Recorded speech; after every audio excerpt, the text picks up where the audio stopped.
Salut à tous, bienvenue donc sur l'entrepreneur à la stade, Thierry #Henry, donc épisode 144.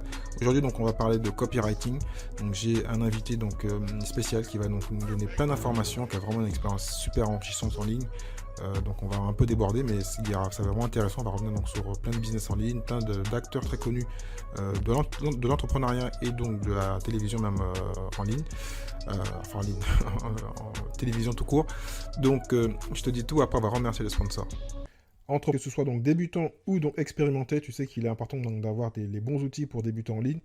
Donc moi je te propose un outil qui va te permettre de créer, automatiser et vendre en ligne donc avec la plateforme numérique tout en un, donc System.io. Donc des tunnels de vente, avoir un autorépondeur, un site de membres, faire de l'affiliation, donc créer ton propre programme d'affiliation et plus si tu veux. Donc créer une audience, vendre des formations, enfin lancer ton business en 2021, ne pas perdre de temps. Donc pour ça donc j'ai mis un partenariat en place avec donc Aurélia Maker. Donc si ton chiffre d'affaires actuellement stagne, tu vas le multiplier par 3, par 4 ou par plus en quelques jours, juste grâce au deal qu'on a fait. Donc tu peux aller sur le lien donc system.io/THE. Donc system.io/THE. Donc de retour, donc après avoir remercié les sponsors, donc aujourd'hui donc j'ai Selim Niederhofer qui est un spécialiste donc du copywriting, qui a une expérience donc très chargée. Il y a plus de 15 ans d'entrepreneuriat en ligne avec donc différentes activités. Donc il va nous détailler tout ça. Il sort un livre donc le 25 mars, donc le guide du copywriting, qui est vraiment très bien. Et j'ai pu le lire parce que c'est pas souvent que les invités me donnent accès à leur livre. Souvent c'est le sommaire, c'est 2-3 pages. Là j'ai pris le temps de tout lire. En plus ça m'intéresse, c'est celui qui m'intéresse. Il y a plein de références, il est super marrant en plus. Donc réellement je mettrai les liens, donc ceux qui sont motivés, qui veulent donc apprendre le copywriting. On a fait un sujet donc la semaine d'avant sur la vente, là c'est de la vente en ligne, mais ça revient à la même chose, hein. Il faut avoir les mots et pouvoir donc structurer tout ça, ce qui est très bien. Donc on va parler donc bien sûr de son expérience, de différentes étapes. Il pourra pas tout détailler parce qu'on a eu des problèmes de temps, donc on a comme fait un épisode de 50 minutes, mais bon, moi je voulais faire comme je disais un épisode de 3 heures tellement c'était chargé, il y avait plein de trucs à dire. Et puis si vraiment t'es intéressé, va prendre le bouquin ou lire donc son blog. Je te dis donc à tout de suite avec Selim. Salut Selim, comment tu vas ? Ça va Thierry, ça va très très bien aujourd'hui, je suis super content d'être là avec toi. Merci, ce serait même aussi, il fait beau, il y a du soleil, je suis très content, on a une semaine de pluie. Donc en plus, depuis qu'on vient de se contacter, parce qu'en off on a eu des petites galères, mais bon, on oublie les galères, on est reparti sur une nouvelle journée, on vient de commencer la journée, on vient de se lever. Donc je vais te laisser te présenter, on va parler de copywriting, j'en ai rarement parlé à part avec Jamel Mazi, qu'on a parlé plus d'emailing, mais bon, un peu de ça, et du lien Carcali, donc voilà, je mettrai le lien pour ceux qui veulent aller voir. Je te laisse t'en présenter rapidement, parce que tu m'as mis la pression il y a peu de temps. On a eu plein de galères chacun de notre côté. On aurait dû rentrer il y a 1 heure déjà. Donc voilà, je te laisse te présenter et puis on va partir sur le guide qui est très complet, très gros. Mais c'est ça qui est intéressant, tu vois, commencer par bonjour, me présenter avec toutes les galères, on n'a pas le temps, machin, bah ça fait vraiment partie, je pense, de mon parcours et ma personnalité. Je suis hyperactif, je suis curieux de tout, et dans mon parcours, du coup, ça m'a amené après mon école de commerce, à claquer la porte de grandes entreprises industrielles. J'ai travaillé pour General Electric, pour Schneider Electric, et j'ai fini ma carrière d'acheteur chez, c'était Land Rover et Jaguar. J'achetais le plastique blanc, rouge, jaune, et les vis et les ampoules pour les feux arrière de ces très très belles marques, mais ça ne m'intéressait pas, les tableaux Excel, les fichiers Excel, les réunions PowerPoint, les négociations, tout ça. Mais en fait, c'était pas pour moi, c'était prestigieux, mais dans ma tête, ma vision de la réussite, c'était oui, il faut faire du cash, oui, il faut gagner de l'argent, parce que j'avais été un peu, on va dire, conditionné par mes 2 ans de classe prépa et mon école de commerce. Dans ma tête, la réussite, c'était forcément un grand groupe, une grande boîte du CAC 40 ou du Dow Jones, et derrière prendre masse de cash, mais en souffrant la semaine. Et j'ai découvert, et ça c'était le truc plutôt cool, j'ai découvert un jour un blog masculin, lifestyle. Les mecs, ils avaient 20 ans, on était en 2006, ils avaient entre 20 et 22 ans, et ils partageaient leur quotidien de Parisiens un peu branchouilles qui travaillent en agence de com, en agence de pub. Et moi, ces gars-là, tu vois, je les regardais, je les lisais depuis Grenoble à l'école. À l'époque, je finissais mon école de commerce donc à Grenoble. Et eux, je les lisais, je me disais, mais waouh, ils ont une vie, c'est trop cool. Ils sortent, ils vont à des soirées Lancement de produits, lancement de téléphone, marque de mode, avant-première de film. Et je me suis dit, mais ça a l'air trop cool, vas-y, contacte-les. Je les ai contactés pour leur proposer un premier article, puis un deuxième. Ils les ont publiés, on est devenus potes. Et c'est comme ça que progressivement, j'ai mis le doigt dans l'engrenage de la blogosphère qui était encore petite à l'époque, 2006-2007. Grosse soirée, la première à laquelle j'ai participé, c'était vraiment en 2009 avec eux. C'était une soirée de poker organisée par Domino's Pizza. Et là, il faut que tu t'imagines, en fait, il faut que vous imaginiez qu'à l'époque, il y avait tous les blogueurs de Paris, tous les plus influents, il y avait les journalistes de GQ, de TF1, tous les gros blogs, tout le monde était là. On était 72 autour des tables et je finis en finale, en tête à tête, on élimine tout le monde. Donc j'ai en une soirée rencontré les mecs qui pesaient le plus à l'époque, en 2009, je me fais éclater en finale. Bon, ça, c'était très rigolo. J'ai perdu sur un all-in ridicule. Les vidéos sont encore en ligne, d'ailleurs, je crois, de cette soirée Domino's Pizza. Tu me donneras les liens. Bah ouais, grave. Et c'est comme ça que j'ai vraiment découvert, en fait, l'univers de l'écriture. Et tous ces gens-là, ils gagnaient leur vie, en partie ou complètement, grâce à l'écriture. Donc c'est aussi pour ça, je fais un point, parce que c'est important, que comme beaucoup de gens qui font du copywriting, tu es venu par la séduction. Ben alors oui, c'est très lié directement après, tu sais, c'est que en gros en 2009, c'est le moment où je rencontre Neil Strauss. Neil Strauss, c'est l'écrivain de la Bible de la séduction qui s'appelle The Game. On est beaucoup d'hommes à avoir lu The Game. The Game est sorti en 2005 aux États-Unis, il est sorti en 2008 en version française aux éditions Diable Vauvert. Et il y a eu aussi un reportage, moi c'est comme ça que je l'ai connu, moi. Un reportage, il a fait un documentaire où c'est comme un genre de C'était Super Dragueur, il y avait Gambler dedans, c'était sur Canal+, la diffusion à cette époque, exactement. Et Gambler, du coup, j'ai bossé, j'ai traduit sa méthode, on a bossé ensemble en 2011, du coup. Et ouais, je suis rentré en gros dans l'univers du copywriting, d'abord par le blogging, tu vois, avant la séduction, c'est que je rencontre Neil Strauss en 2009, il est à Paris, il est de passage pour la promo de son bouquin, il s'est fait une semaine de fête du lundi au vendredi, et moi, je reçois un coup de fil d'une pote le vendredi soir, en gros, qui me le présente, je vous passe la soirée parce que c'est pas très intéressant, on va dire, même si c'est très très drôle. Et le dimanche, donc on passe tout le week-end ensemble, et le dimanche il me dit mais mec, mais en fait t'es bon, t'as l'air de savoir écrire, t'as l'air de connaître le sujet de la séduction, bah vas-y, deviens coach en séduction, fais un truc, c'est un vrai business, il y a un vrai marché. Et là c'est un peu comme quand quand le pape il te bénit, tu dis ok j'y vais. Si à l'improste demain il te dit vas-y mec, lance-toi dans la Formule 1, oui tu l'écoutes évidemment, c'est l'autorité qui te parle, donc tu dis bon, cette rencontre clairement elle vient de changer ma vie. Je me suis donc lancé dans le coaching en séduction en 2009, ça n'a pas marché. Et ça, c'est ultra intéressant. 10 ans plus tard, je peux en parler tranquillement. À l'époque, j'étais un peu moins fier. J'ai lancé mon site, j'ai lancé mon offre de coaching. Il y avait 3 packages, le package 1 heure, le package 5 heures et le package Total VIP 10 heures. Et en fait, pendant 1 an, j'ai fait le tour des plateaux de télé, j'ai fait le tour des rédactions, des magazines, des plateaux radio, des studios de radio. Et j'ai eu beaucoup de visibilité, mais en termes de vente pure, je ne vendais pas. Et est-ce que comme on est sur le sujet, est-ce que c'est lié au copywriting ? Est-ce qu'il y avait un problème de copywriting ? Oui, c'est lié au copywriting. Avant ça, on va quand même faire parce qu'on a toujours des nouveaux qui arrivent. Qu'est-ce que le copywriting ? Comme ça, on va revenir, on va recadrer, on va revenir sur le sujet. Bien sûr. Alors, le copywriting, si on devait en donner une définition rapide, c'est l'art de vendre avec les mots. C'est la science de la vente avec les mots qui persuadent, qui convainquent. En gros, quand vous tombez sur n'importe quel podcast, produit, application, aujourd'hui, nous sommes tous des vendeurs et nous devons choisir les meilleurs mots possibles pour vendre notre offre. Ce que j'appelle offre, c'est soit ton bien, soit ton service, ton expertise. Donc ça, je résume ça avec le terme de offre. On a tous une offre à vendre et même si vous êtes aujourd'hui salarié et que vous hésitez à devenir entrepreneur ou à devenir indépendant, votre offre aujourd'hui, c'est votre temps de travail. Votre offre, elle est dispo sur LinkedIn et ne serait-ce que votre profil LinkedIn ou Twitter ou Facebook ou quoi que ce soit, tout ce qu'on trouve sur vous en ligne, il faut que ce soit bien écrit. Aujourd'hui, le copywriting est utilisé par les vendeurs, par les restaurateurs. Tout le monde utilise le copywriting parce que c'est vraiment cette idée de je choisis les bons mots, les mots les plus impactants pour présenter mon offre de la manière la plus simple et la plus convaincante.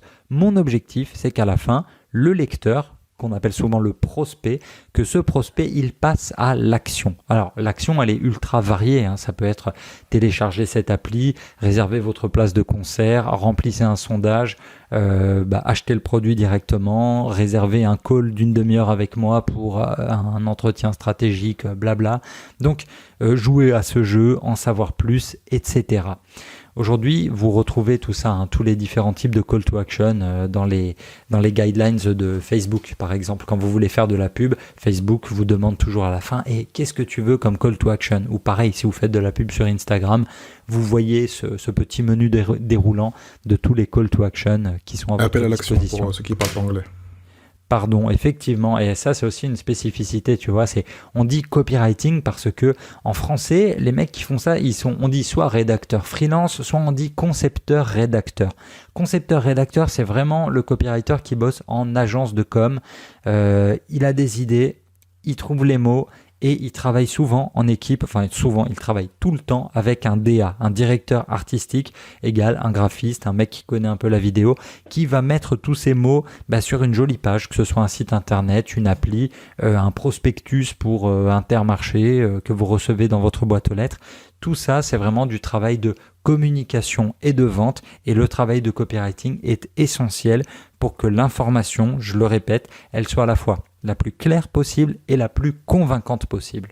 Donc c'est pour ça, en fin de compte, que dans ton livre, tu appuies plus, bon après tu l'as peut-être fait aussi comme ça, tu conseilles aux gens plutôt donc d'apprendre le copywriting que d'embaucher un copywriter, et donc de plutôt faire du copywriting que du gros hacking. Donc là, je te pose des questions, mais bon, c'est... Voilà. Ouais. Écoute, en fait, ce qui se passe, c'est que, tu sais, tous ces termes, ils sont un peu liés. Aujourd'hui, pour tous les apprentis entrepreneurs, pour tous ceux qui veulent se lancer, l'offre en ligne, elle est énorme. Ça déborde dans tous les sens et il y a plein de termes comme ça en franglais. Est-ce qu'il faut faire du growth hacking? Est-ce qu'il faut faire du neuromarketing? Est-ce qu'il faut faire du copywriting? La finalité, c'est la même. C'est toujours vendre davantage, trouver des clients, d'accord ? Le guide du copywriting, je l'ai écrit parce que c'est ce que je sais faire. Je sais partager mon expertise, je sais retravailler des pages de vente, je sais améliorer des taux de conversion de séquences d'emails. Donc c'est pour ça que j'ai voulu donner tous mes tuyaux, parce que ce qui se passe, c'est que j'ai des clients dans des domaines variés qui ont fait appel à moi. C'est autant des experts de greffe de cheveux que une coach en rangement, que un mec qui voulait faire du dropshipping sur des blanchisseurs de dents, tu vois, un peu le truc de télé-réalité là, que tous les candidats télé-réalité postent sur leur feed Instagram. Donc l'idée, c'est vraiment que on a tous quelque chose à vendre, tous un produit à vendre, et tu peux payer un copywriter cher à la journée, tu peux lui demander de te faire une page de vente qui va te facturer entre 1500, 2000, 2500 euros, pourquoi pas. Tu peux l'embaucher juste une demi-journée pour que tu mets Internet, tu mets ta connexion, tu fais un Zoom tous les deux et vous bossez en même temps sur la page de vente pour l'améliorer, ça coûtera moins cher. Mais dans tous les cas, le copywriting, en fait, c'est un état d'esprit, c'est de la vente avec les mots. Ce qui se rapproche le plus, à mon sens, du copywriting, c'est simplement l'art de la vente. C'est être un vendeur. Et un sujet qu'on a fait la semaine dernière avec Nicolas Caron, donc je mettrai les liens. D'accord. Mais comme tu précisais, toi, en fin de compte, parce qu'il y en a qui, comme tu sais, qui n'aiment pas vendre, même si dans tous les cas, il faut vendre. Hein. Exactement. Et c'est important parce que si tu vends pas, t'as pas de business. Ou sinon, il faut embaucher un vendeur. Mais là, on parle beaucoup, j'ai une audience il y a beaucoup d'indépendants, donc d'experts, de coachs et autres. Donc, il faut, à un moment ou à un autre, faire les choses. Donc, tout à l'heure, je t'ai posé la question donc, entre le copyright. Pourquoi le copywriting précisément et pas le gros hacking? Pas plutôt faire des choses un peu borderline, on va dire, grey hat, sur les réseaux sociaux ou sur son blog, que le copywriting. C'est quoi la grande différence entre le copywriting et le gros hacking et d'autres techniques, on va dire? Alors, ça, c'est ultra intéressant que tu en parles parce que la réalité, je pense qu'il y a vraiment une question d'état d'esprit chez les copywriters que je connais. On est quand même beaucoup à aimer les mots. Tu vois, s'il fallait parler de type de personnalité, je dirais sur le DISC, tu vois. Si vous connaissez le DISC, c'est DISC. C'est un test de personnalité qui a été popularisé par Thomas Erickson, comment il s'appelle ? Bon, Erickson, son livre, il s'appelle Tous des idiots, il est chez First. Et en fait, ça vous permet de voir le monde tel qu'il est ressenti par différentes personnes. Un grand patron, on va dire qu'il est rouge, qu'il est D de dominant, d'accord ? Il voit le monde d'une manière, c'est moi ou eux, c'est marche ou crève, et il voit vraiment la performance, les résultats. Généralement, c'est un growth hacker, il vise la croissance à n'importe quel prix, au prix de parfois des vols de fichiers, des trucs un peu borderline, comme tu en parlais. Typiquement, tu vois, c'est un de mes confrères sur le domaine de la séduction qui, dans une interview, dit « Bah écoute, moi, pour constituer ma communauté à l'époque, je suis allé infiltrer le forum d'art de séduire et j'ai contacté un par un tous les mecs. Bon, c'était pas très cool, mais bon, il fallait, tu vois, pour les résultats. » Voilà, ça, typiquement, c'est du growth hacking qui a pas de morale. Moi, je m'en fous, je suis pas comme ça, je suis pas là-dedans.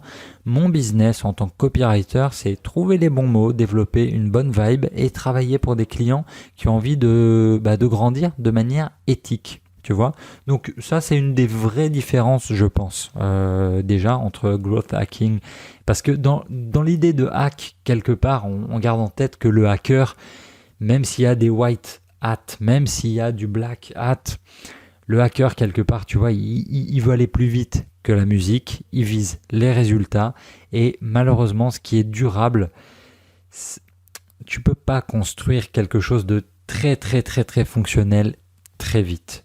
Donc oui, par habitude, on l'a souvent dit ici, les gros hacking, c'est tous les grands groupes qu'on connaît, surtout on parle des GAFA, ont tous fait du gros hack, mais ils le font au début, mais après tu peux pas, parce qu'après il faut des limites. Souvent c'est ce qu'on fait pour faire démarrer la fusée, voilà, pour prendre le marché, et ensuite on arrête, après on fait super fort. Pour aller un peu continuer, parce que comme je te dis, il est chargé le bouquin, donc bon, moi je le conseille vraiment, je mettrai le lien.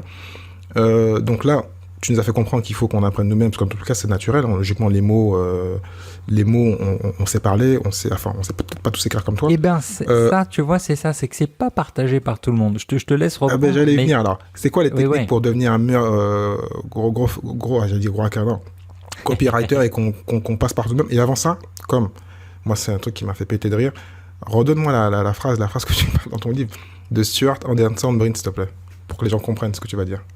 Ah, par rapport à la séduction et au clin d'œil dans le noir. Tout à fait. Celle-là, elle est vraiment très très bien. En gros, quand vous avez un business, ce monsieur qui est un académique qui a écrit cette superbe analogie, je trouve que c'est une comparaison qui est vraiment très très drôle, c'est avoir un business et ne pas faire de publicité, c'est comme faire un clin d'œil à une fille dans le noir. Il n'y a que vous qui savez ce que vous faites. D'accord ? Il n'y a que vous qui savez ce que vous faites. Et c'est exactement ce qui m'est arrivé en 2009 quand j'ai lancé mon business.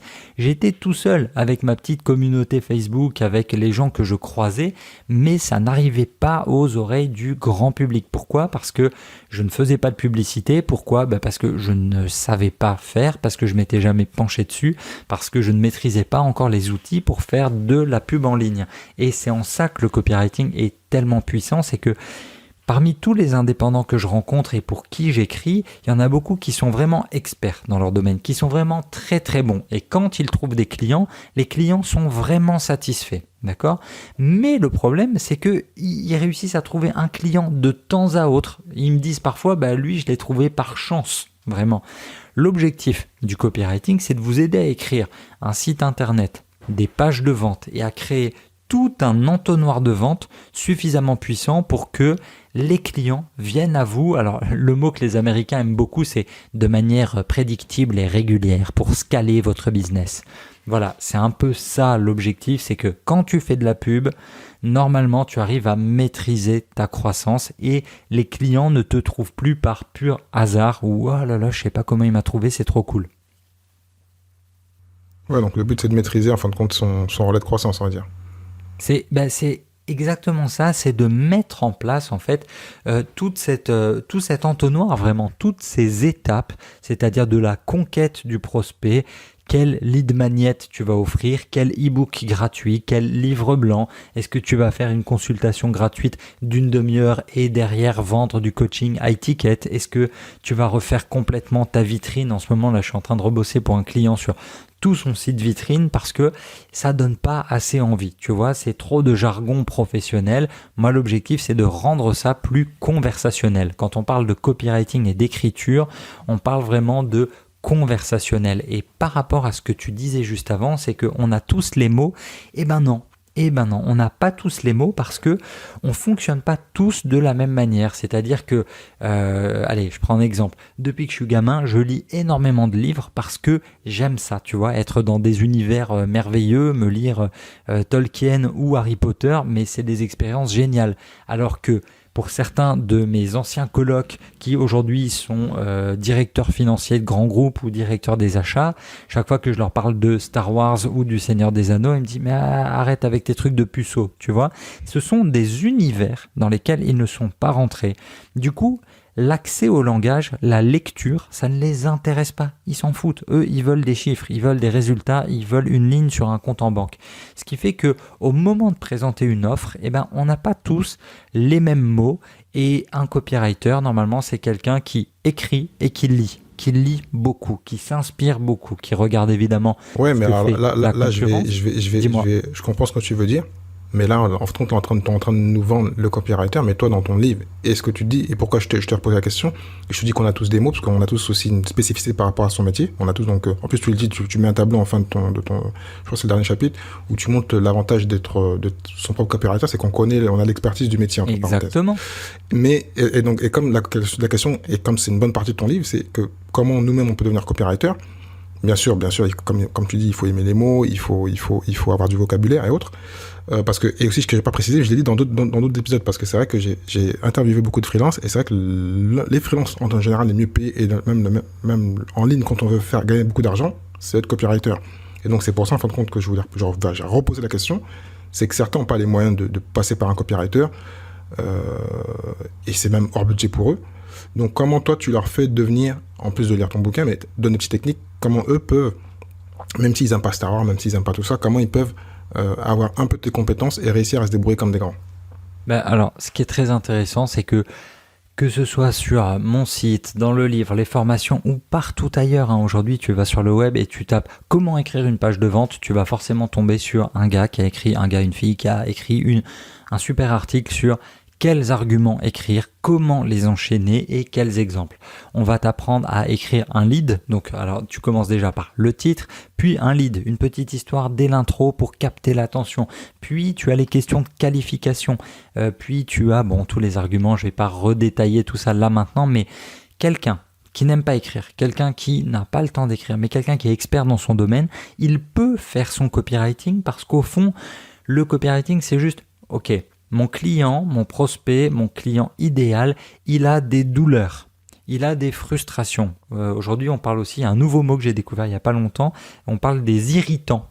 Voilà, un nouveau mot, irritant marketing, c'est tout ce que toi, tu peux venir résoudre avec ton produit. Donc, dès le début, dans le copywriting, on est là pour rappeler toutes les douleurs du lecteur, du client potentiel. Comme ça filtre. C'est un peu... ça agit comme un filtre. Si tu te reconnais dans les questions qui ont été posées dès le début de la page de vente, tu vas lire la suite. Allez, là, tu vois, je suis en train d'enregistrer avec toi, c'est super cool. Je regarde mon jardin, là, j'ai une nouvelle maison, j'ai un jardin.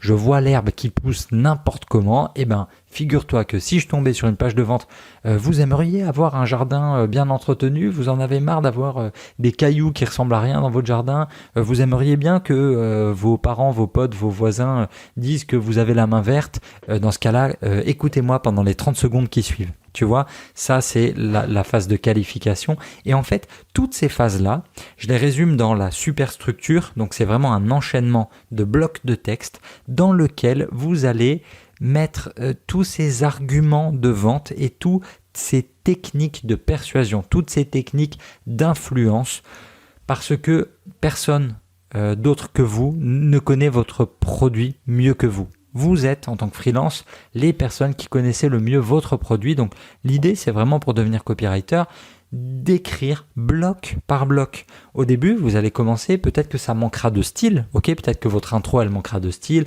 Peut-être que les questions que vous posez à vos clients, elles sont un peu trop brutes. Peut-être que la manière dont vous allez annoncer le prix à la fin de la page de vente, c'est un peu trop hardcore, trop direct. Je ne sais pas, peut-être que ça manque de bonus. Mais tout ça, progressivement, quand vous allez vous intéresser au copywriting, vous allez vous rendre compte que vous pouvez améliorer votre offre. Et c'est ça qui est très fort en fait dans le copywriting, c'est que oui, tu apprends le copywriting, oui, tu apprends l'agencement des arguments, oui, tu apprends un peu de style et tu apprends à bien formuler tes phrases pour qu'elles soient percutantes, pour qu'elles soient impactantes, pour que... Tu sais, il y a un mot que j'aime pas trop, mais que je vois souvent, c'est des phrases hypnotisantes. Genre vraiment comme si le prospect en face, c'était un débile. Pas du tout. Le but du jeu, on n'est pas là pour faire de la vente forcée. On n'est pas là pour vendre à des gens faibles d'esprit. C'est pas ça du tout l'objectif du copywriting. C'est au contraire de mettre en avant l'offre la plus forte possible, de la rédiger du mieux qu'on peut la rédiger pour vraiment donner envie à la personne qui en a besoin. Et c'est pour ça, tu vois, encore une fois, que, à mon sens, ça fait une vraie différence par rapport au growth hacker, qui parfois peut se dire, bon allez, on y va, on attaque dans tous les sens et on va peut-être arroser des personnes qui n'ont pas besoin d'être touchées. Tu vois, je pense que le copywriter, il y a un peu plus de ciblage et de filtrage. C'est plus psychologique et plus fin. Mais ça, en fait, ça me pose deux questions. Bon, malheureusement, elles sont pas liées. Donc, je vais te laisser te débrouiller. Donc, une qui, ça m'a fait penser à Russell Brunson pendant que tu parlais. Est-ce que donc, quand on n'est pas un bon copywriter, quand on n'a pas de cette technique-là, il faut simplement prendre, parce qu'en moi, actuellement, c'est ce qui m'arrive. On va prendre la personne qui fait la plus grosse part de marché, sur notre domaine. On va étudier ce qu'il fait et on va juste, comme il dit, reverse engineering. Donc, on va hacher le produit chez lui. On va voir comment tout marche. On va voir comment il gère avec sur ses réseaux sociaux et on va tout simplement prendre les mots en modifiant, bien sûr. On va pas copier, on va émuler et voir ce qu'ils font. Donc, si eux, ça marche et qu'on est dans la même niche et faire du copywriting en partant de cette base-là. Parce que c'est une bêtise. Et si on n'aime pas écrire, donc excuse-moi, je pose des questions, ben on fait en fait ce qu'on appelle les vidéos de vente.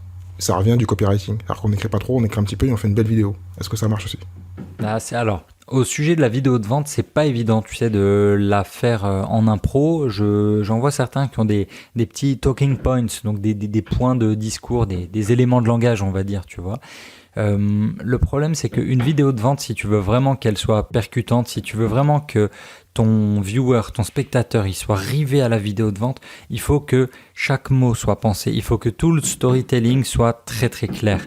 Et il faut le captiver. Dans tous les cas, il faut quand même prendre une base à l'écrit. C'est pas de l'impro. Il faut d'abord écrire et ensuite le transférer en vidéo. C'est ça. Ou alors, il faut être sacrément balèze pour pouvoir enchaîner une bonne vidéo de vente sans regarder un prompteur, sans regarder un texte. Nous, généralement, tu vois, pendant 10 ans sur Art de Séduire, alors la plus grosse vidéo de vente que j'ai tournée pour Art de Séduire, pas pour mes autres clients, pour Art de Séduire, elle dure 42 minutes. Mais j'ai vraiment cru que j'étais à Hollywood, tu vois. C'est-à-dire que ça mélangeait vraiment... Il y avait du storytelling, il y avait des photos, il y avait des vidéos, il y avait des graphiques. J'étais face caméra, il y avait des moments où c'était un PowerPoint qui défilait. Enfin, c'était vraiment un casse-tête. Ça a été mon lancement le plus complexe, clairement. Mais c'était très, très chouette à faire. Donc, je ne pense pas, vraiment, par rapport à ta question, si on n'aime pas écrire, est-ce que c'est plus simple une vidéo de vente ? Je pense pas que ce soit plus simple parce que tu es quand même obligé de choisir les mots que tu vas dire. Tu vois, un journal télévisé ou Nikos Aliagas, tout est écrit sur prompteur. Ça n'existe pas, improvisé. Enfin, oui, tu as des petits moments d'impro en télévision, mais là, on fait de la vente, tu vois. Et c'est exactement comme les scripts que possèdent les vendeurs à distance, toutes les personnes qui vous démarchent le midi ou le soir, 18, 19, 20 heures, pour vous vendre du Direct Énergie, Total Énergie, pour vous vendre des trucs pour votre maison. Les scripts, tout est déjà écrit devant eux et ils avancent. Si vous avez lu... Comme les acteurs, en fin de compte, il faut toujours avoir un script. Mais c'est exactement ça, tu vois. C'est vraiment, en fait, écoute, il me dit A, je vais lui lire la ligne suivante. Mais s'il me dit B, je vais plutôt lui lire cette ligne-là. Et tout ça, la notion même de script de vente, la dernière fois que j'ai lu un bouquin qui m'a fait marrer sur le sujet, c'était The Way of the Wolf. En français, c'est Jordan Belfort, c'est le loup de Wall Street, c'est vendre ma méthode, je crois que ça s'appelle, ou ma méthode pour vendre, je sais plus, c'est Jordan Belfort, et lui il explique bien comment tu utilises les mots, et il en parle du script de vente, c'est ultra important, et il n'y a rien qui ressemble plus au copywriting que la vente, le porte-à-porte ou le phoning, quand tu appelles tes clients au téléphone vraiment pour gérer les objections. Moi, ce que j'ai appris en 10 ans de copywriting, il y a une citation que j'aime bien C'est John Caples, un des patrons du copywriting dans les années 50-60 aux États-Unis. Il disait en gros, notre job de copywriter, il se rapproche beaucoup du vendeur de porte-à-porte et du comique, de l'humoriste qui fait son one-man show tous les soirs sur scène. Mais ces deux gars-là, l'avantage qu'ils ont sur nous copywriters, c'est qu'ils ont le langage corporel en face d'eux. Ils ont la réaction des clients. Ils ont les mots des clients. Ils ont les objections en direct. Donc, ils peuvent réagir et adapter. Un comique qui fait une vanne foireuse un soir, il va tenter d'y remédier le lendemain. Tu vois, là au moment où on enregistre, je ne sais pas si tu es familier avec le spectacle des Enfoirés, par exemple. Si. Ok, les Enfoirés, typiquement, cette année, ils se sont fait éclater partout sur les réseaux sociaux, partout en disant que leur spectacle était pas drôle, que leur vanne n'était pas drôle. Il y a quelque chose là derrière de l'ordre du copywriting, c'est que d'habitude, les Enfoirés, ils ont un public, ils font le spectacle pendant toute une semaine et ils enregistrent le jour 6 et le jour 7 pour l'émission de télé. Là, cette année, c'était sans public, ce qui fait qu'ils n'ont pas eu les réactions des 4-5 premiers jours et généralement, lors des 4-5 premiers jours, ils réécrivent les vannes s'ils sentent que c'est pas assez drôle. C'est exactement comme quand tu regardes des documentaires en ligne, ça existe sur comment les scénaristes de Friends, la série, ils bossaient. Ils tournent le truc, ils sont sur le plateau et tu as l'équipe de 6-7 scénaristes, ils regardent le tournage et si pendant le tournage, la vanne, elle les fait pas rire. S'ils sentent que ça tombe à plat, directement, ils font une pause de 20 minutes pour réécrire cette scène et ils la font retester directement par les acteurs. Et ça, vraiment, tu vois, c'est ça qui est intéressant, c'est que l'humoriste ou le vendeur en porte-à-porte, il peut obtenir une réaction et s'adapter directement. Nous, copywriters, en fait, c'est un dialogue silencieux que nous devons penser en amont. Votre page de vente, vos mails de vente, tout ce que vous écrivez, vous devez penser en amont aux objections et les traiter, on va dire, de manière préventive. Tu vois un peu le super concept de frappe préventive dans l'armée américaine. C'est un peu ça. C'est tous les arguments qu'on va donner dans une page de vente, c'est un peu de la prévention pour parer aux objections. Tu vois, tiens, il risque de dire que c'est trop cher. Ok, j'ai tout mon bloc texte pour expliquer la valeur du produit. Mais peut-être qu'il n'a pas confiance en moi, il ne me connaît pas. Tiens, il y a tout le bloc texte, autorité, qui suis-je, qui est notre société. Tu vois, et tout le copywriting, ça sert à ça, à faire baisser le niveau de méfiance, à augmenter le niveau de confiance du prospect. Tout ce qu'on fait, c'est pour obtenir la confiance de notre prospect et qu'il comprenne que 1. Nous sommes les experts, 2. Que notre produit va transformer leur vie, va révolutionner leur vie, va améliorer leur vie.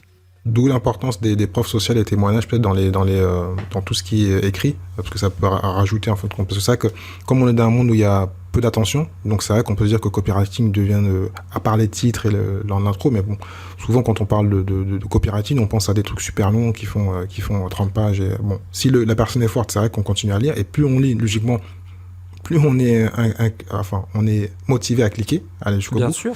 Donc, est-ce que toi, tu conseilles plutôt donc, de faire toujours des écrits très longs, ou sinon plutôt court, et est-ce que donc comment tu inclus ce système de preuve sociale et de témoignages dedans?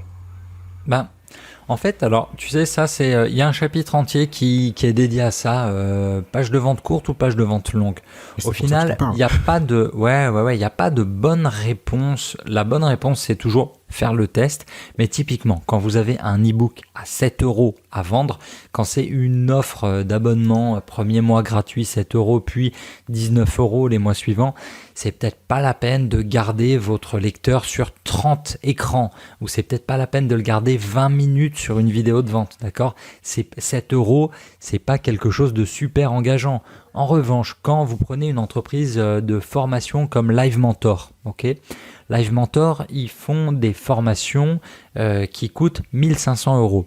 Mais là, 1 500 €, c'est un vrai investissement. Tu investis un SMIC pour des résultats qu'on te vend, qui sont visibles. Ils utilisent aussi de la preuve sociale. Ils utilisent les exemples de toutes les entreprises, tous les entrepreneurs qu'ils ont formés.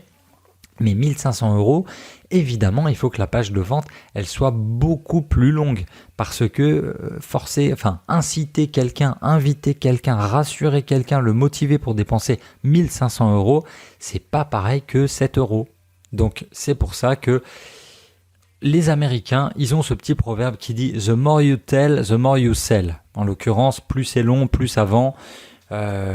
C'est pas toujours vrai. Faire une page de vente ultra longue pour, imagine, le livre, le guide du copywriting, il vaut 22 €. Est-ce que ça sert à quelque chose que j'écrive 30 pages là-dessus ? Non, je ne pense pas. En revanche, pour ma formation Copywriting Express, par exemple, là, je développe un peu plus.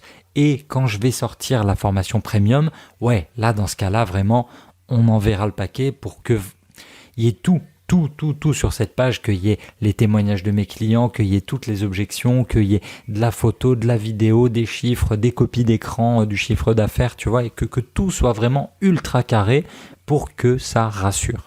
L'objectif, c'est toujours ça, rassurer et donner envie. Bon, avant que tu finisses avec les compétences, là on va arriver un peu à la fin du livre, donc on a fait un grand bond. Donc juste 2 termes, c'est quoi la réactance ? Ah, j'adore. Ça, la réactance, c'est un peu quand quelqu'un doit te bloquer, quand quelqu'un veut te forcer à faire quelque chose, généralement, instinctivement, de manière vraiment très puérile, tu vois, comme un gamin.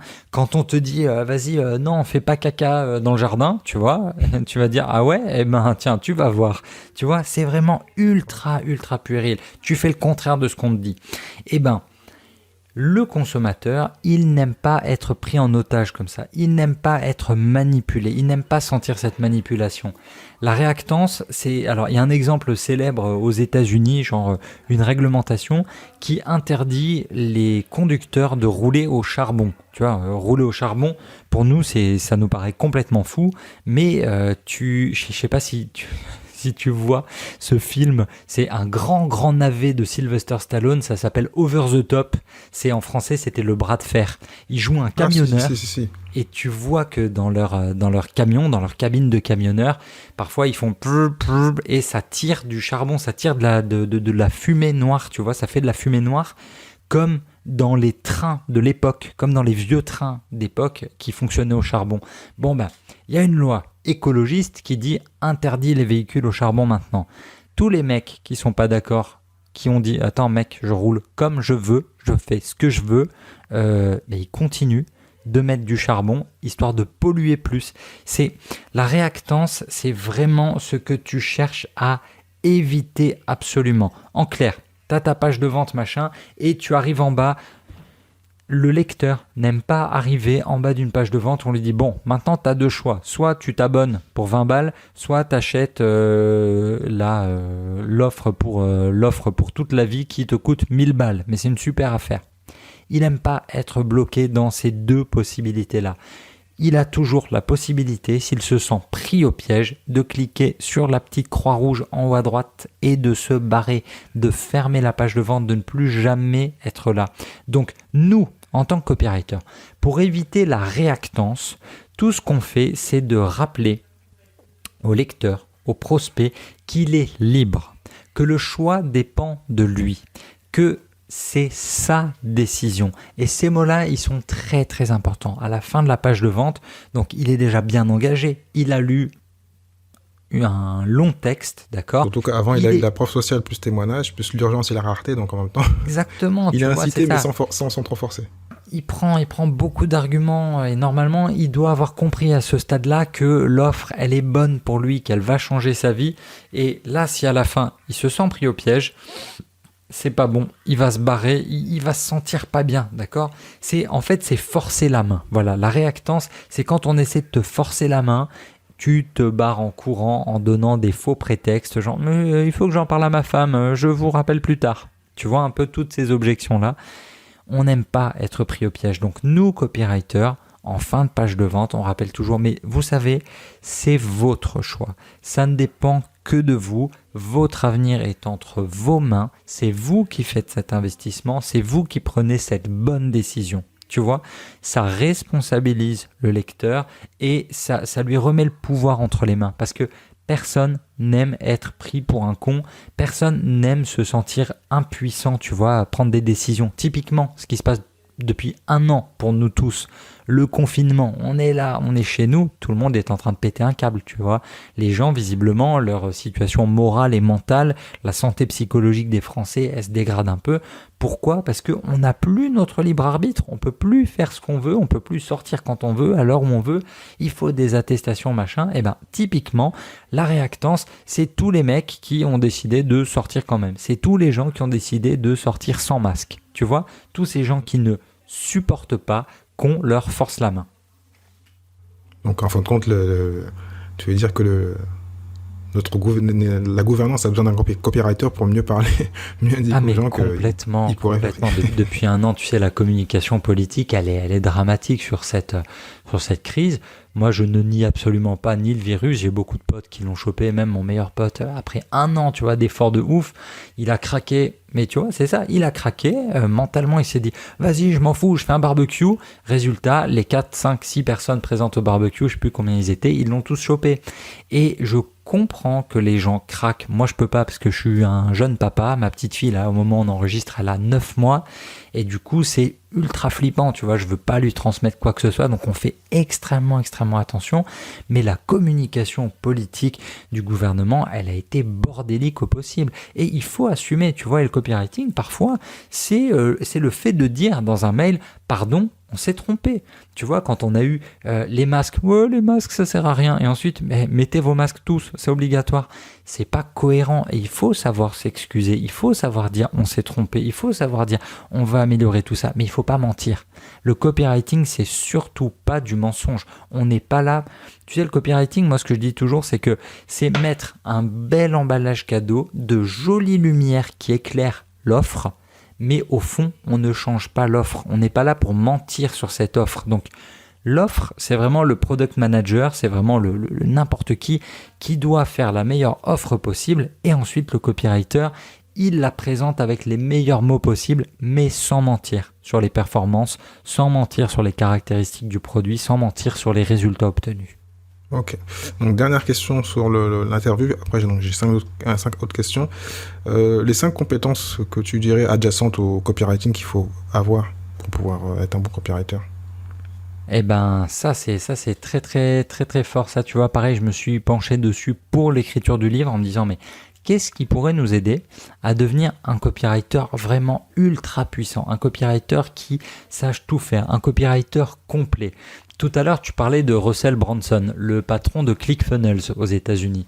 Oui. ClickFunnels, j'ai étudié un peu, j'ai utilisé un petit peu et en fait, mes pages de vente, je les fais souvent sur System.io. Tu vois, une version, un service français, logiciel concurrent français de Aurélien Hamaker, qui fonctionne très très bien. Moi, pour le moment, j'en suis ravi.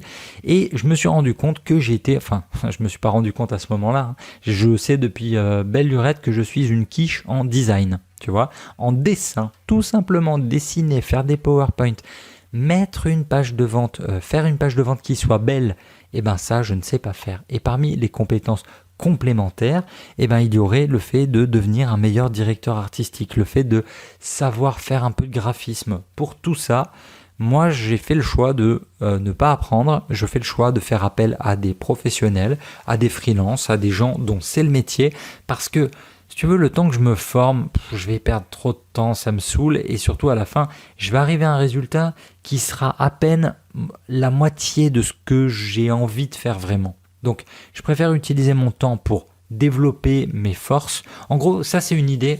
Tu sais, ce chapitre-là sur les compétences adjacentes et les compétences complémentaires, moi, il y a un état d'esprit qui était développé par Arsène Wenger.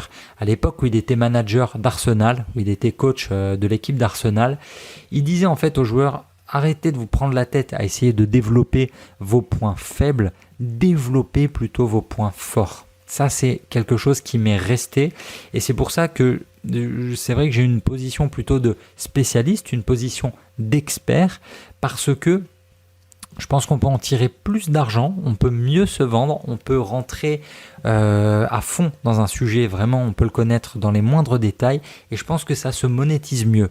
Maintenant, il y a des nouveaux bouquins qui disent aussi que être généraliste, c'est pas si mal. Être généraliste, ça permet de discuter quand même avec plus de monde, toucher plus de clients. C'est les deux points de vue se défendent, mais là, moi, c'est vrai que j'ai fait le choix plutôt de développer l'expertise. Tu sais quoi, par rapport à toutes les autres compétences complémentaires et toutes les autres compétences adjacentes, j'ai pas le livre sous la main, je le les gens iront lire. Dans ce cas, je mettrai le lien et les gens iront lire. En plus, il nous reste très peu de temps, donc je vais te poser les dernières questions. Donc merci pour tout ce que tu viens de dire. Et puis je le dis, moi je l'ai lu rapidement parce qu'il fait quand même plus de 200 pages. Heureusement, grâce à un invité que j'ai eu, j'ai commencé la lecture rapide, donc j'ai pu aller très vite et me marrer parce que il est vraiment très marrant et très facile à lire, très intéressant à lire. En plus, comme je suis en ligne depuis 4 ans, donc il y a plein de références, Russell Brunson et autres. Et donc voilà, parenthèse. Donc quel est le business dont tu rêves à part celui-là?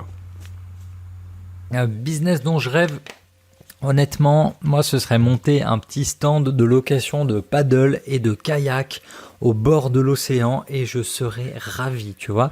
Moi, ma vie idéale, c'est me lever le matin, aller faire du sport, aller faire du paddle, courir un peu, écrire, lire, glander, voir ma fille grandir. Et honnêtement, tu vois, si j'étais vraiment millionnaire, mais je te promets, j'achète un petit truc comme ça, je sais pas moi, Biscarrosse, Mimizan, le bassin d'Arcachon, peut-être plus bas, Seignos, Biarritz, mais voilà, côte atlantique. Moi je suis pas très très méditerranéen, je connais assez peu la Méditerranée, il y a des endroits très très beaux que j'aime beaucoup, mais fondamentalement ouais, j'aime bien les vagues, j'aime bien quand ça bouge. Ok. Quelle est ta meilleure expérience en tant qu'entrepreneur ou investisseur? En tant qu'entrepreneur, ma meilleure expérience, je te dirais que ça a été le fait d'être community manager de Patrick Bruel pendant 8 ans. Parce que c'est autre chose complètement. Imagine-toi que en 2011, j'ai Marc Simoncini qui m'appelle, qui me laisse un message sur mon répondeur. Allô, bonjour, c'est Marc Simoncini, fondateur de Mythic et de Winamax. Moi, je suis de l'autre côté du téléphone, j'écoute le message, je fais mais mec, t'es Marc Simoncini, ne te présente pas, je te connais, tu es un des papas de l'internet français, évidemment je te connais. Et j'écoute le truc et il me dit bon, en fait, j'ai vu que vous étiez un très bon community manager, on m'a parlé de vous pour vos compétences en community management et il se trouve que j'ai quelqu'un dans mon entourage qui aurait besoin de vos services. Est-ce que vous pouvez venir nous rencontrer? Et en fait, c'était monsieur Patrick Bruel, parce qu'en 2011, il avait déjà donc quasiment 25 ans de carrière derrière lui, mais sa communauté n'était pas très active en ligne. Donc moi, j'ai été appelé pour fédérer tout ça et du coup, on est passé de 7000 abonnés à l'époque sur Facebook à 1,2 million aujourd'hui quand je suis parti en 2019. Et pareil sur Twitter, on a lancé Twitter en direct à la télé, ça a été super cool. On a lancé son compte Instagram aussi pour un super concert. Enfin, ça, à mon sens, dans les expériences marquante, ça restera vraiment de travailler avec ce monstre de travail, tu vois, c'est une brute et en acting et dans la chanson, il est champion du monde de poker, il était investisseur dans Winamax et maintenant il fait une huile d'olive qui est médaille d'or, tu vois, des huiles d'olive, donc tout ce qu'il touche, il le fait avec une telle violence que moi, bosser dans son ombre pendant ces 8 ans, ça a été un très très grand apprentissage et j'ai adoré ça, tu vois, je faisais ça en parallèle d'Art de séduire et en parallèle du copywriting que je faisais pour tous mes clients et c'était vraiment ultra intéressant de voir le souci du détail. Et tout à l'heure tu disais dans l'interview quelque chose d'intéressant, c'est important de vendre parce qu'il y a des gens qui ont des trucs à vendre et qui n'aiment pas vendre. Et ben c'est typiquement le cas des artistes. Les artistes, ils aiment bien être artiste, mais au moment d'écrire le petit message sur Facebook, réservez vos places de ciné ou réservez vos places de concert ou achetez l'album maintenant ou précommandez maintenant, ça c'est des messages qu'ils n'aiment pas faire. Tu vois, en termes d'image, ça ils aiment pas faire. Et moi, justement, j'aimais bien être là pour être à la fois community manager du côté de la communauté, gérer des gens, et de l'autre côté avec un objectif quand même de vente. Donc ça, c'était vraiment, je te dirais, c'est mon expérience professionnelle la plus chouette à ce jour. Très belle expérience en tout cas et bonne histoire. Quel est pour toi le meilleur levier pour devenir entrepreneur ? Je te dirais un petit coup de folie et beaucoup de confiance en soi. À mon sens, hein, le levier, la compétence importante, c'est vraiment la confiance en soi. Parce que les moments où je me suis lancé, c'était toujours des moments où je me suis dit « Ah, grave, vas-y, ça va le faire. De toute façon, tu perds quoi si tu rates tout ? Rien. C'est pas grave. » Ok. Aujourd'hui, je me dirais peut-être plus la même chose depuis que je suis papa. Tu vois, les implications ne sont plus les mêmes. Mais à chaque fois que je me lançais dans un projet nouveau, je me disais oh, « ça va marcher, t'inquiète pas, t'es le meilleur, t'es un tueur, tu sais écrire, tu vas y arriver. » Et au fil du temps, en fait, c'est que les expériences, elles s'empilent. Les réussites, elles s'empilent. Et c'est un peu, tu vois, quand on parle de croissance exponentielle, eh ben, tu commences avec un premier e-book, puis une vidéo YouTube et tous les articles et les mailings. Et un jour, il y a un vrai livre et puis un deuxième livre. Là, aujourd'hui, le guide du copywriting, c'est mon 3e livre. Tu vois, donc... Et tu te rends compte finalement quand tu regardes dans le rétroviseur que waouh, en fait, j'en ai fait des trucs. Et tout ça, cette confiance en soi, ça se bâtit petit à petit. Ça, c'est vraiment ce que j'ai retenu des Américains hein, quand ils disent les victoires, on y va baby steps. Tu vois, les petites victoires, un pas après l'autre. Et vraiment le fait de garder confiance en vous et de voir à long terme. Quand je dis voir à long terme, c'est pas forcément savoir ce que vous allez faire dans 10 ans.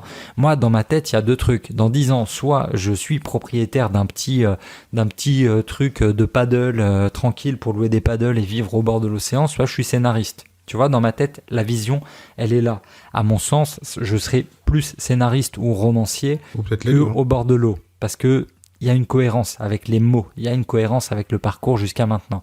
Mais le deuxième point important, donc outre la confiance, quand je te dis voir à long terme, c'est que, ça c'est une citation de Tony Robbins, hein, c'est que les gens, ils ont tendance à surestimer tout ce qu'ils peuvent faire en un an.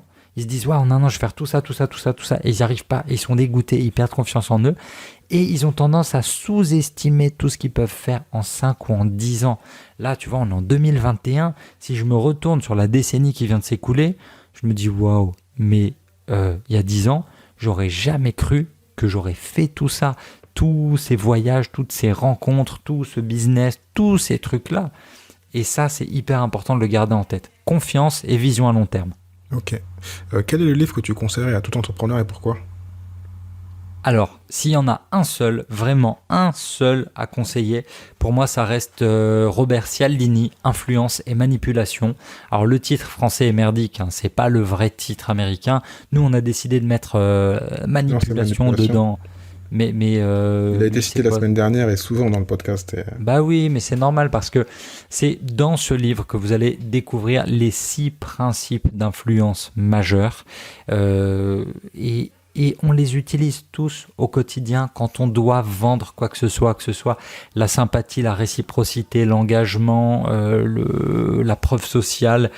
Toutes ces choses-là, elles sont importantes et c'est le livre qui les résume le mieux, même si après il a écrit Persuasion qui est aussi très bien, même s'il y a des tas de bouquins que je pourrais vous citer, mais si je ne devais en retenir qu'un pour un débutant, ou un entrepreneur qui vraiment se lance, ce serait vraiment Influence et Manipulation. Ok, dernière question. Quelle est la compétence que tu rêves d'avoir ? La compétence que j'aimerais avoir... Tu l'as un peu dit, mais bon, peut-être que ça a changé. Non, ce serait vraiment de faire des pages de vente qui aient de la gueule par moi-même, quoi. D'avoir ce sens du style. J'ai pas de style quand je dessine, quand je mets les choses en page, c'est tout moche. Ma femme, elle a ça. Ma femme, elle a du goût, elle sait meubler une maison. Moi, c'est juste que ça ne m'intéresse pas, tu vois. J'ai un esprit qui est très fonctionnel et je suis capable de lire une page de vente toute moche, du texte noir sur un fond blanc, parce que ça me suffit, parce que je suis concentré sur les mots. Mais bien évidemment, de la beauté, c'est important. La mise en page, c'est important. Avoir des beaux graphismes, des belles photos, avoir un univers qui est beau, c'est important pour la plupart des gens. Alors quand je dis la plupart des gens, je n'oublie pas que un des sites leaders mondial du e-commerce est dégueulasse au possible. Là, on parle d'Amazon. C'est d'une laideur Mais on s'en fout parce que la vision d'Amazon, c'est juste vendre, vendre, vendre. Plus vite, moins cher, le plus grand nombre. Et ça, c'est hyper important de garder ça en tête. C'est que oui, dans ma vision, ouais, j'aimerais bien quand même développer un peu plus le graphisme et savoir faire des trucs un petit peu plus beaux. Mais la réalité, c'est que est-ce qu'on en a vraiment besoin ? Non. Est-ce que mes formations, elles se vendent quand même ? Oui. Donc, alors que les pages de vente, honnêtement, quand je les regarde aujourd'hui, je me dis, oh mec, vas-y, prends 3 jours, appelle un graphiste et faites quelque chose de beau. Mais j'ai toujours de nouveaux projets qui me motivent et du coup, je me dis, ouais, viens, on verra ça plus tard. Donc, c'est vrai que, ouais, pouvoir allier en fait le fond et la forme, j'aimerais beaucoup arriver à ce niveau de résultat, mais je pense que dans les années à venir, je vais me concentrer vraiment sur l'écriture et je continuerai d'externaliser le côté direction artistique. Ok. Bah Célim, grand merci. Je pense qu'on a appris beaucoup et puis je pense que ceux qui veulent vraiment aller plus loin donc, vont prendre le livre qui sort la semaine prochaine. Ça tombe bien. Exactement, puis... ouais. Il sort c'est le 25 mars. Il sort jeudi 25 mars. Donc, écoute, on croise les doigts. On va voir comment ça se passe, ce petit lancement. Tu reviendras pour nous parler de tout ça et peut-être que tu auras déjà vendu tellement de livres que tu auras ton paddle, enfin ta plage et tout ce qu'il faut. Donc, non, tu sais, alors, tu auras vendu un scénario, on ne sait jamais. On va pas vendre du rêve quand même aux lecteurs. Il faut leur rappeler que on écrit un livre pour l'autorité, on écrit un livre pour l'expertise, qu'elle soit reconnue, qu'elle soit plus visible, pour être encore plus crédible et légitime sur notre domaine. Mais personne n'écrit un bouquin pour devenir blindé, tu vois. Je vais te dire, on touche à tout casser 1,50€ à 2€ maximum par bouquin. 2€, c'est si tu touches 10% de droits d'auteur. Tu vois, là, le livre, il est à 22€. Donc, je sais même plus si je touche 6 ou 8%. Non, en plus, t'es passé par un éditeur, mais bon, parenthèse, on en a parlé. Oui, bien sûr. Non, mais c'est ça. Après, si tu veux gagner de l'argent grâce à un e-book, effectivement, tu peux l'éditer sur Amazon et ça, c'est très, très cool. Tu vois, en gros, sur Amazon, aujourd'hui, sur ma fiche Amazon, tu trouves 4 références. Il y a le bouquin sur la barbe que j'avais écrit en 2016, qu'un éditeur m'avait commandé. Il y a Leçon de séduction qui était sorti chez Le Duc.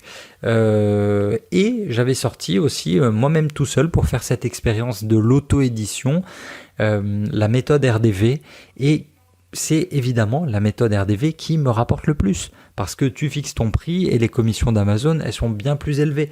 Mais personne, à part mes lecteurs, ne connaît la méthode RDV. Il n'est pas présent à la Fnac, chez Leclerc, chez Cultura, tu vois. Non, après, c'est une autre technique. Hein. Je ferai même un épisode dessus. Normalement, j'ai un invité qui doit venir dessus. Il y en a qui font ça. C'est génial. 40, 50 e-books. Et en plus, souvent, c'est même pas eux qui l'écrivent. En plus, ils sont très malins. Et donc là, c'est vraiment un business. Mais c'est ce qu'on appelle c'est du low content. Enfin, semi-low content. Parce que le content, ça marche moins bien. Mais bon, parenthèse, on va pas rentrer dans notre épisode. Donc, on en reparlera sur notre épisode sur KDP. Et moi, je reparlerai aussi de mon livre. Comme là, le but, c'est pas de gagner, c'est d'avoir, comme tu dis, d'avoir l'autorité. Exactement. Donc, Céline, grand merci. Je crois que un grand merci à toi, Thierry. C'était très, très chouette. Ouais, moi, j'enchaîne avec un coaching en copywriting. Là, on va bosser sur la page de vente de quelqu'un qui est dans, là, cet après-midi. Alors, il vend des tableaux. C'est un artiste qui vend des tableaux, donc ultra intéressant. Et comment faire pour bien écrire, pour bien vendre ces tableaux quand on est personne. Tu vois, c'est ça qui est intéressant. Parce que c'est pas Picasso, bien évidemment. Ok, bon, je te dis à très bientôt alors. Thierry, merci beaucoup. Passe une bonne journée. Encore désolé pour le retard. Moi là, du coup, je file parce que le client, je suis en retard aussi. Au revoir à tous. Merci beaucoup. À bientôt. Ciao. Merci à toi d'avoir écouté cet épisode de l'Entrepreneur Lifestyle jusqu'à la fin. Si tu as aimé et que tu penses que cela peut aider ou intéresser quelqu'un que tu connais, donc partage cet épisode, like-le, commente-le et bien sûr, mets note numéro 5 s'il te plaît. Donc cela va m'aider à continuer à pouvoir monter dans les classements de toutes les bonnes plateformes de podcast, iTunes, Spotify, enfin tu les connais. Si tu souhaites donc recevoir les épisodes directement dans ta boîte email, envoie-moi un email à contact@thierry-lucis.fr contact@thierry-lucis.fr. Je te dis au prochain épisode. Ciao, ciao.